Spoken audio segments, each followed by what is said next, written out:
ସମସ୍ତଙ୍କୁ ପ୍ରଭୁ ଯୀଶୁ ଖ୍ରୀଷ୍ଟଙ୍କ ନାମରେ ନମସ୍କାର।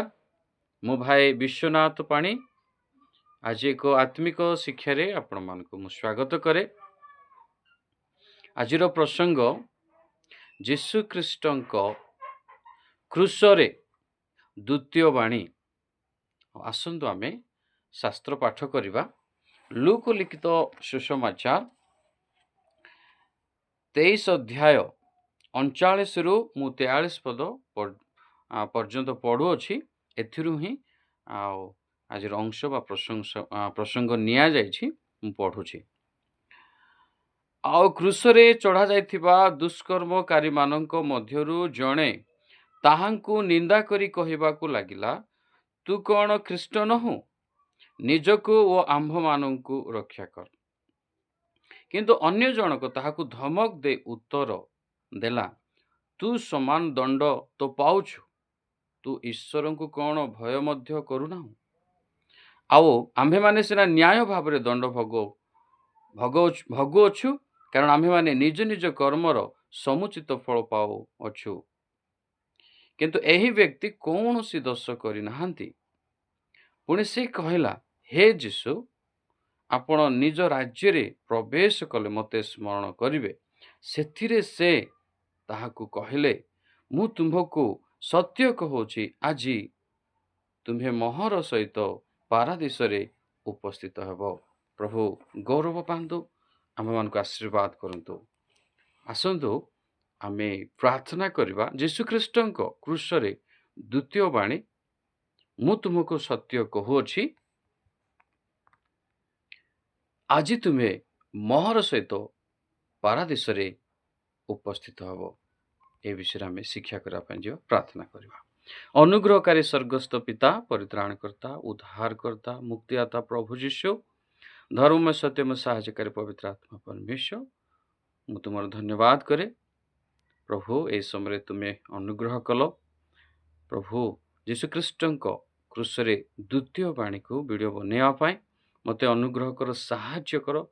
ଏହି ପ୍ରସଙ୍ଗ ଭିଡ଼ିଓ ମାଧ୍ୟମରେ ଯେଉଁମାନେ ବି ଦେଖିବେ, ତୁମ ଦାସ ଦାସୀ, ତୁମ ସନ୍ତାନ ସନ୍ତତି ମଣ୍ଡଳୀ, ଯେତେ ବିଶ୍ୱାସ ବିଶ୍ୱାସିନୀ, ଯେତେ ଲୋକ ପ୍ରଭୁ, ସେମାନେ ଆଶୀର୍ବାଦ ପାଇବେ। ଆଉ ପ୍ରଭୁ ଏ ବାକ୍ୟ ଅନୁସାରେ ବ୍ୟବହାର ହେବେ। ଏପରି ମହାଦୟା କର, ଗୌରବ କେବଳ ତୁମେ ପାଅ। ଏ ପ୍ରାର୍ଥନା ପ୍ରଭୁ ଯୀଶୁଖ୍ରୀଷ୍ଟଙ୍କ ନାମରେ ମାଗୁଅଛି ପିତା, ଆମେନ୍। ଆସନ୍ତୁ ଆମେ ଯୀଶୁଖ୍ରୀଷ୍ଟଙ୍କ କ୍ରୁଶର ଦ୍ୱିତୀୟ ବାଣୀ ବିଷୟରେ ଆମେ ଶିକ୍ଷା କରିବା ପାଇଁ ଯିବା। ଆମେ ପାଉଛୁ ନା ଯୀଶୁଙ୍କ ସହିତ ଦୁଷ୍କର୍ମକାରୀମାନଙ୍କୁ ମଧ୍ୟ ଲେଖା ଅଛି। କ୍ରୁଶରେ ସେମାନଙ୍କୁ ମଧ୍ୟ ଟଙ୍ଗାଇ ଦିଆଗଲା। ସେମାନଙ୍କୁ ମଧ୍ୟ ପ୍ରାଣଦଣ୍ଡ ଦେବା ନିମନ୍ତେ, ମାନେ ଜଣେ ନିନ୍ଦା କରିବା ଦୁଷ୍କର୍ମକାରୀ ବିଷୟରେ ଲେଖା ଅଛି, ଆଉ ଜଣେ ଅନୁତାପ କରିବା, ଯୀଶୁଙ୍କୁ ନିବେଦନ କରିବା, ଯୀଶୁଙ୍କ ଠାରେ ସେ କହୁଛନ୍ତି ତ ପଶ୍ଚାତାପ କରିବା ଜଣେ ଦୁଷ୍କର୍ମ, ଦୁଇ ଜଣଙ୍କ ବିଷୟରେ ଲେଖା ଅଛି। ତ ପ୍ରଥମ ଦୁଷ୍କର୍ମକାରୀ ଜଣକ 39 ପଦରେ ଲେଖା ଅଛି, ଆଉ କ୍ରୁଶରେ ଚଢ଼ା ଯାଇଥିବା ଦୁଷ୍କର୍ମକାରୀମାନଙ୍କ ମଧ୍ୟରୁ ଜଣେ ବୋଲି ଲେଖା ଅଛି, ତାହାଙ୍କୁ ନିନ୍ଦା କରିବାକୁ ଲାଗିଲା, ତୁ କ'ଣ ଖ୍ରୀଷ୍ଟ ନୋହୁ? ନିଜକୁ ଓ ଆମ୍ଭମାନଙ୍କୁ ରକ୍ଷା କର। ଏହି ବିଷୟରେ ଆମେ ଦେଖିବା, କାହିଁକି ଆଉ ସେ ଦୁଷ୍କର୍ମ ଜଣକ ଏହିପରି ଯୀଶୁଙ୍କୁ ନିନ୍ଦା କଲେ ବା ଏହିପରି କାହିଁକି କହିଲେ, ଆମେ ସେ ବିଷୟ ଟିକେ ଦେଖିବା। ଆର ପ୍ରଥମ କାରଣ ହେଲା ଅବିଶ୍ୱାସର କାରଣରୁ। ମନେ ରଖିବେ, ଦ୍ୱିତୀୟ ବ୍ୟଥା ଓ ଭୟର ପ୍ରଭାବରୁ। ମାନେ ଲେଖା ଅଛି ନା କ୍ରୁଶରେ ଚଢ଼ା ଯାଇଥିବା ଦୁଷ୍କର୍ମକାରୀ, ମାନେ କ୍ରୁଶରେ ଚଢ଼ା ଯାଇଛନ୍ତି, ପ୍ରାଣଦଣ୍ଡ ଦେବା କି ଉପରେ ବ୍ୟଥା ହେଉଥିବ, କି ପ୍ରକାର ଭୟର ପ୍ରଭାବ, ମୃତ୍ୟୁର ଭୟ। ପୁଣି ସୈନ୍ୟମାନେ ଅଛନ୍ତି, ଅନେକ ଲୋକ ଅଛନ୍ତି। ସ୍ୱାର୍ଥପର ମନୋଭାବ, ତାଙ୍କର ଧ୍ୟାନ ପରିତ୍ରାଣ କିମ୍ବା ପଶ୍ଚାତାପ ଉପରେ ନୁହେଁ, ସେ ମାତ୍ର ନିଜ ପ୍ରାଣ ରକ୍ଷା ଚାହୁଁଥିଲେ। ତେଣୁ କହିଲେ, ତୁ କ'ଣ ଖ୍ରୀଷ୍ଟ ନୋହୁ? ନିଜକୁ ଓ ଆମମାନଙ୍କୁ ରକ୍ଷା କର। ଚତୁର୍ଥ କାରଣ ହେଲା ଲୋକମାନଙ୍କ ପ୍ରଭାବ। ଯଦି ଆମେ ଲୁକ ସେଇ 23:35-37 ଯଦି ଦେଖିବା, ଏଠାରେ ଲେଖା ଅଛି, ପୁଣି ଲୋକମାନେ ଠିଆ ହୋଇ ଦେଖୁଥିଲେ, ଆଉ ଅଧ୍ୟକ୍ଷମାନେ ମଧ୍ୟ ତାହାଙ୍କୁ ବିଦ୍ରୋପ କରି କହିବାକୁ ଲାଗିଲେ, ସେ ଅନ୍ୟମାନଙ୍କୁ ରକ୍ଷା କଲା, ସେ ଯଦି ଈଶ୍ୱରଙ୍କ ମନୋନୀତ ଖ୍ରୀଷ୍ଟ, ତେବେ ନିଜକୁ ରକ୍ଷା କରୁ। ପୁଣି ସୈନ୍ୟମାନେ ମଧ୍ୟ ତାହାଙ୍କ ପାଖକୁ ଆସି ଅମ୍ଳରସ ଯାଚି ତାହାଙ୍କୁ ପରିହାସ କରି କହିଲେ, ତୁ ଯଦି ଯିହୁଦୀମାନଙ୍କ ରାଜା, ତାହେଲେ ନିଜକୁ ରକ୍ଷା କର। ଦେଖନ୍ତୁ ଲୋକମାନଙ୍କର ପ୍ରଭାବ, ସେ ମଧ୍ୟ ସେଇ ପ୍ରଭାବରେ ଆସିଗଲେ, ତେଣୁ ସେ ଏହିପରି କହିଲେ। ଏଠି ଆମେ କ'ଣ ଶିଖିବା? ପ୍ରଥମ ଦୁଷ୍କର୍ମକାରୀ ଜଣକ ଯେଉଁ ଯୀଶୁଙ୍କୁ ନିନ୍ଦା କରୁଛନ୍ତି, ଯନ୍ତ୍ରଣା ସମୟରେ ମଧ୍ୟ ମନେ ରଖିବା, ଯେଉଁମାନେ ମଧ୍ୟ ସତ୍ୟ ସ୍ୱଭାବକୁ ପ୍ରକାଶ କରୁଛନ୍ତି, ଆମେ ଯେମିତି ଆଉ ଜଣେ ଦୁଷ୍କର୍ମକାରୀଙ୍କ ବିଷୟରେ ଦେଖୁଛୁ, କିନ୍ତୁ ଏଇଠାରେ ଆମେ କ'ଣ ଦେଖୁଛୁ ନା ଯନ୍ତ୍ରଣା ସମୟରେ ମନୁଷ୍ୟର ସତ୍ୟ ସ୍ୱଭାବ ପ୍ରକାଶ ପାଏ। ତାର ସ୍ୱଭାବ ପ୍ରକାଶ ପାଇଲା, ସେ ଭିତରେ ଯାହା ଥିଲା ତାହା ହିଁ ପ୍ରକାଶ ହେଲା।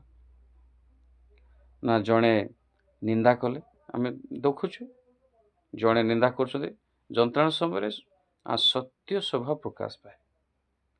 ଆଉ ଅନ୍ୟ ଜଣ ପଶ୍ଚାତାପ କଲେ, ଯାହାକି ଆମେ ଲୁକ 23:40-41 ପାଉଛୁ। ଅବିଶ୍ୱାସ ମନୁଷ୍ୟକୁ ଅନ୍ଧ କରେ। ଯୀଶୁ ପାଖରେ ଥିଲେ, ଉଦ୍ଧାରକର୍ତ୍ତା ପରମେଶ୍ୱର, ପରିତ୍ରାଣକର୍ତ୍ତା, ମୁକ୍ତିଦାତା, ପାପ କ୍ଷମାକାରୀ ପରମେଶ୍ୱର, ଅନନ୍ତ ଜୀବନ ଦେବା ଈଶ୍ୱର ପାଖରେ, ଯୀଶୁ ପାଖେ ଅଛନ୍ତି। ସେ ଯେତେବେଳେ କ୍ରୁଶରେ ଟଙ୍ଗା ଯାଇଛନ୍ତି, କି ମୁହୂର୍ତ୍ତ ସେଇ ଦୁଷ୍କର୍ମକାରୀ ଲୋକଙ୍କୁ ଆସିଥିଲା, ଯେ ଅବିଶ୍ୱାସ ମନୁଷ୍ୟକୁ ଅନ୍ଧ କରେ। ତଥାପି ସେ ତାଙ୍କୁ ଚିହ୍ନି ପାରିଲେ ନା, ଯୀଶୁ ପାଖେ ଥିଲେ। ସୁଯୋଗ ଥିଲେ ମଧ୍ୟ ମନୁଷ୍ୟ ହରାଇପାରେ। ଆମେ ଶିକ୍ଷା କରୁଛୁ ସେଇ ପ୍ରଥମ ଜଣକ ଦୁଷ୍କର୍ମକାରୀ ଠାରୁ। ସେ ଯୀଶୁଙ୍କ ସହିତ ଶେଷ ମୁହୂର୍ତ୍ତରେ ଥିଲେ, କିନ୍ତୁ ସେଇ ସୁଯୋଗ ଗ୍ରହଣ କଲେ ନାହିଁ। ଆମ ପାଇଁ ଶିକ୍ଷା ଏଠି କ'ଣ? ଯଦି ଆମେ ଦେଖିବା ଏଭ୍ରି 3:15 ଯଦି ଆମେ ଦେଖିବା, ଆମ ପାଇଁ ଶିକ୍ଷା, ସମସ୍ତେ ଧ୍ୟାନ ଦେବେ। ଆଉ 3:15 ଏପରି ଲେଖା ଅଛି, ଉକ୍ତ ଅଛି, ଆଜି ଯଦି ତୁମେମାନେ ତାହାଙ୍କ ବାଣୀ ଶୁଣ। ଦେଖନ୍ତୁ, ଆଜି ଯଦି, ଯେମିତି ସେଇ ଦୁଷ୍କର୍ମକାରୀ ଜଣକ ଯିଏକି ନିନ୍ଦା କରିବା ଦୁଷ୍କର୍ମ ସୁଯୋଗ ଥିଲା, ସେ ଉଦ୍ଧାର ପାଇଥାନ୍ତେ। ସେ ପୃଥିବୀର ଜୀବନ ଚାହିଁଲେ, କିନ୍ତୁ ଅନନ୍ତ ଜୀବନ ଚାହିଁଲେ ନାହିଁ, ସ୍ୱର୍ଗର ଜୀବନ ଚାହିଁଲେ ନାହିଁ। ତ ଏଇ ବାକ୍ୟ ଯେ ମଣ୍ଡ, ଆଜି ବି ଏଇ ଅନୁଗ୍ରହ, କାଲିକି କ'ଣ ହବ ଆମେ ଜାଣିନୁ। ଲେଖା ଅଛି, ଯେପରି ବିରକ୍ତ ଜନ୍ମ ସ୍ଥାନରେ ଘଟିଥିଲା, ସେହିପରି ଆପଣା ହୃଦୟକୁ କଠିନ ନ କର। ଯଦି ଆଉ ଗୋଟେ ବାକ୍ୟ ଦେଖିବା, 2 Corinthians 6:2, କାରଣ ସେ କହନ୍ତି, ଆମେ ଅନୁଗ୍ରହର ସମୟରେ ତୁମର ପ୍ରାର୍ଥନା ଶ୍ରବଣ କଲୁ, ଆଉ ପରିତ୍ରାଣର ଦିନରେ ଆମ୍ଭେ ତୁମକୁ ସାହାଯ୍ୟ କଲୁ। ଦେଖ ଏବେ ମହା ଅନୁଗ୍ରହର ସମୟ, ଦେଖ ଏବେ ପରିତ୍ରାଣର ଦିନ।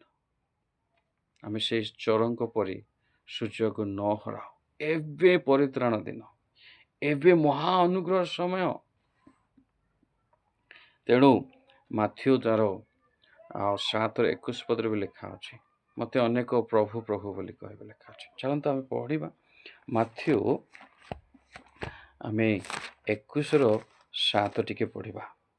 ପୁଣି 7:21 ଏଠାରେ ପରି ଲେଖା ଅଛି, ମୋତେ ପ୍ରଭୁ ପ୍ରଭୁ ବୋଲି ଡାକନ୍ତି, ଏହିପରି ପ୍ରତ୍ୟେକ ସ୍ୱର୍ଗ ରାଜ୍ୟରେ ପ୍ରବେଶ କରିବେ ନାହିଁ, ମାତ୍ର ଯେ ମୋର ସ୍ୱର୍ଗସ୍ଥ ପିତାଙ୍କ ଇଚ୍ଛା ସାଧନ କରେ, ସେ ପ୍ରବେଶ କରିବ। ଏବେ ସମୟ ଅଛି ପରମେଶ୍ୱରଙ୍କ ଇଚ୍ଛା। ଈଶ୍ୱରଙ୍କ ଇଚ୍ଛା କ'ଣ? ଗୋଟେ ଆତ୍ମା ବି ନଷ୍ଟ ନ ହଉ। ସେ ଚୋରକୁ ସୁଯୋଗ, ଦେଖନ୍ତୁ, ଯୀଶୁ ପାଖେ ଥିଲେ, ହରେଇଲେ।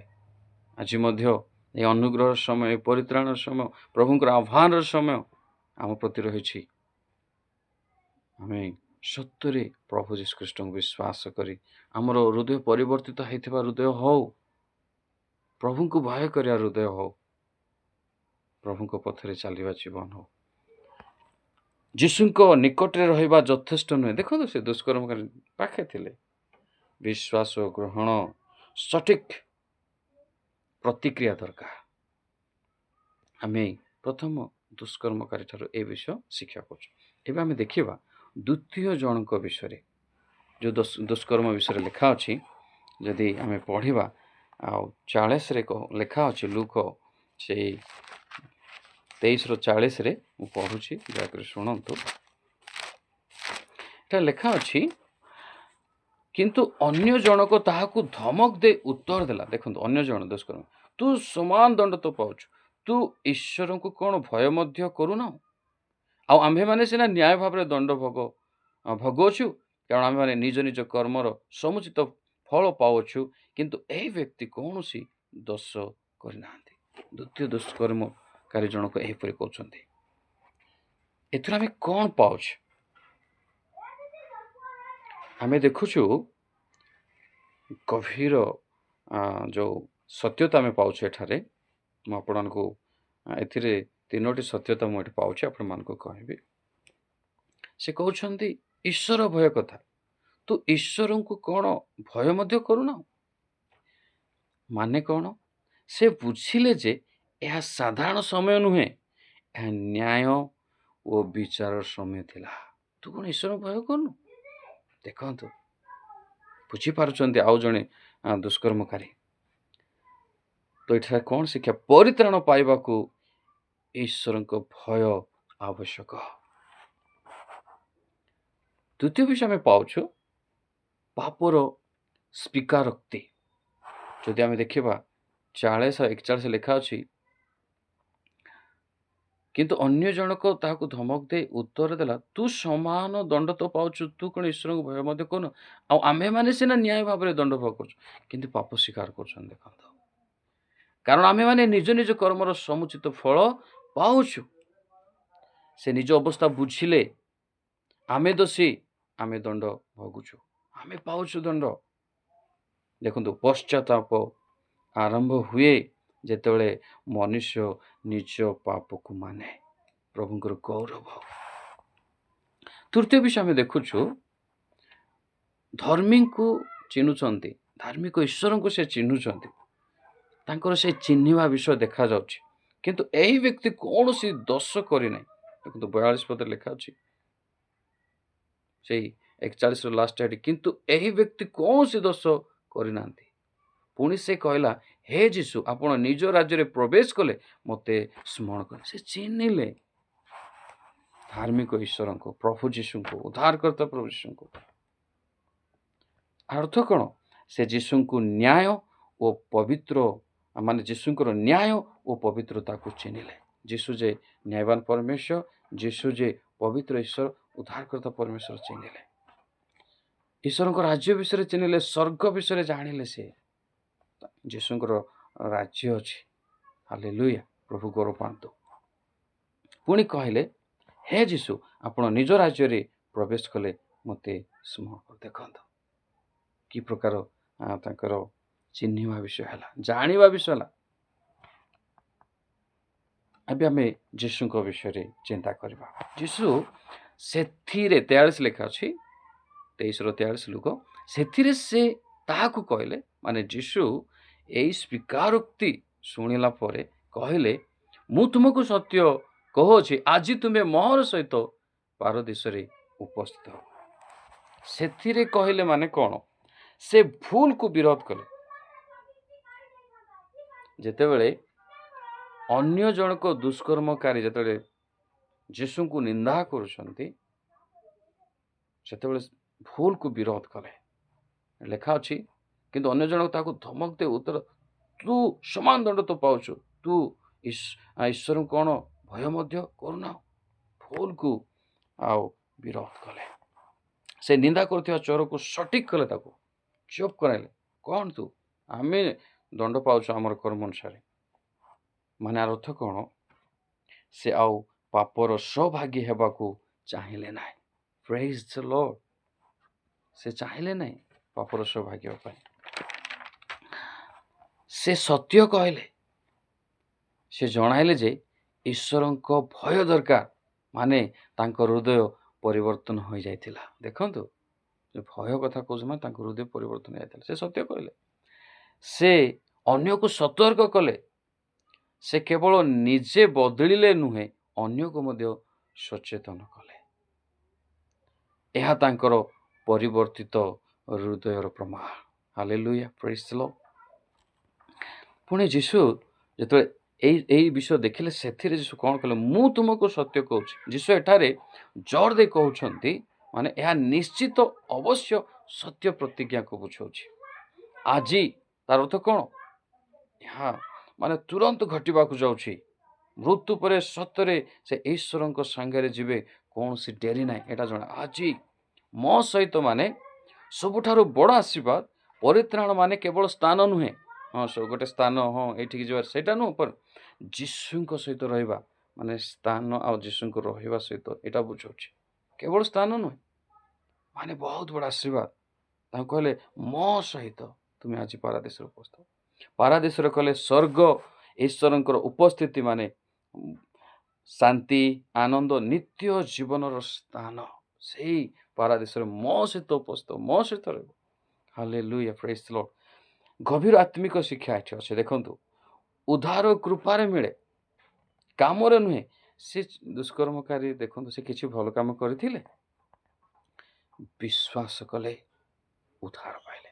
ପ୍ରଭୁ ଯୀଶୁ ଖ୍ରୀଷ୍ଟଙ୍କୁ ବିଶ୍ୱାସ କଲେ, ପ୍ରଭୁ ଯେ ଉଦ୍ଧାର କର୍ତ୍ତା ବିଶ୍ୱାସ କଲେ, ପଶ୍ଚାତାପ କଲେ, ପାପ ସ୍ୱୀକାର କଲେ, ତାଙ୍କ ହୃଦୟ ପରିବର୍ତ୍ତନ ଆଉ ଏ ଅନୁଗ୍ରହ ପାଇଲେ। ଦେଖନ୍ତୁ, ଶେଷ ମୁହୂର୍ତ୍ତରେ ମଧ୍ୟ ଉଦ୍ଧାର ସମ୍ଭବ। ସତ୍ୟ ପଶ୍ଚାତାପ ମନେ ରଖନ୍ତୁ, ଯେଉଁମାନେ ସତ୍ୟ ପଶ୍ଚାତାପ, ସତ୍ୟରେ ପ୍ରଭୁ ନିକଟ ଫେରନ୍ତି, ଯାହାଠାରେ ଆଜି ପ୍ରଭୁ ସତ୍ୟ ପଶ୍ଚାତାପ ଦେଖୁଛନ୍ତି, ଶେଷ ମୁହୂର୍ତ୍ତରେ ବି ଦେଖନ୍ତୁ, ଏ ଚୋରଙ୍କୁ ଶେଷ ମୁହୂର୍ତ୍ତ ମିଳିଲା। କିନ୍ତୁ ସମୟ ନଷ୍ଟ କରିବା ଉଚିତ ନୁହେଁ। ପ୍ରଭୁଙ୍କ ଲୋକମାନେ ଆଜି ମଧ୍ୟ ଯଦି ଆମେ ବାକ୍ୟ ଦେଖିବା, 2 Corinthians 5:8, 2 Corinthians 5:8 ମୁଁ ପଢ଼ୁଛି। ହଁ, ଆମ୍ଭେମାନେ ସାହସୀ ଅଟୁ, ଆଉ ଶରୀର ଠାରୁ ଦୂରରେ ବାସ କରି ବରଂ ପ୍ରଭୁଙ୍କ ନିକଟରେ ନିବାସ କରିବାରେ ଆମମାନଙ୍କର ଅଧିକ ସନ୍ତୋଷ। ଦେଖନ୍ତୁ, ଏ ଲୋକ ଜାଣିପାରିଲେ ଯେ ମୁଁ ନିଶ୍ଚିତ ମୋତେ ଯେତେବେଳେ କ୍ରୁଶରେ ଟଙ୍ଗା ଯାଇଛି, ପ୍ରାଣଦଣ୍ଡ ଦିଆଯାଉଛି, ସେ ଜାଣିଲେ। ଆଉ ପାରାଦୀସରେ ମାନେ ତୁମ ରାଜ୍ୟରେ ମୋତେ ମନେ ପକାଇବ ପ୍ରଭୁ। ଯେତେବେଳେ ତାର ଅର୍ଥ କ'ଣ? ସେ କ'ଣ ଚାହିଁଲେ? ଦେଖନ୍ତୁ, ଉଦ୍ଧାର ଚାହୁଁଛନ୍ତି, ଅନନ୍ତ ଜୀବନ ଚାହିଁଲେ, ସ୍ୱର୍ଗ ଚାହିଁଲେ। ଆଉ ଯୀଶୁଙ୍କୁ ସେ କହିଲେ, ପ୍ରଭୁ ତୁମ ରାଜ୍ୟରେ ପ୍ରବେଶ କଲେ, ପ୍ରଭୁ ବୋଲି କହିଲେ, ଯୀଶୁ ବୋଲି କହିଲେ। ତ ଆମ ପାଇଁ ମଧ୍ୟ ଦେଖନ୍ତୁ, ଆମେ ଯେହେତୁ ଯୀଶୁଙ୍କୁ, ପ୍ରଭୁ ଶ୍ରୀକୃଷ୍ଣଙ୍କୁ ବିଶ୍ୱାସ କରିଥାଉ, ହଁ ଆମେମାନେ ସାହସ ଅଟୁ, ଆଉ ଶରୀର ଠାରୁ ଦୂରରେ ବାସ କରି ବରଂ ପ୍ରଭୁଙ୍କ ନିକଟରେ ନିବାସ କରି ଆମମାନଙ୍କର ଅଧିକ ସନ୍ତୋଷ। ଆମମାନଙ୍କର ଜୀବନ ବି ଏହିପରି ହଉ। ପୁଣି ଯଦି ଦେଖିବା ଫିଲିପିଓ 1:23 ଆମେ ଦେଖିବା, ଫିଲିପିଓ 1:23 ଏହିପରି ଲେଖା ଅଛି।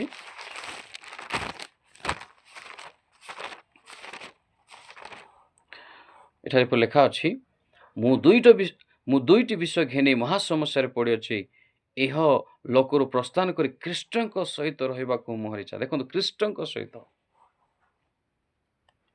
ପ୍ରଭୁଙ୍କର ପାଦ, କାରଣ ତାହା ଅତୀବ ଶ୍ରେଷ୍ଠକର ବୋଲି ଲେଖା ଅଛି, ଅତୀବ ଶ୍ରେଷ୍ଠକର। ଦେଖନ୍ତୁ, ସେଇ ଦୁଷ୍କର୍ମକାରୀ ଜଣ ଯେତେବେଳେ କହୁଛନ୍ତି, ପ୍ରଭୁ ଆମ ପାଇଁ ମଧ୍ୟ ପ୍ରଭୁ ଏ ଅନୁଗ୍ରହ ଆଣି ଦେଇଛନ୍ତି।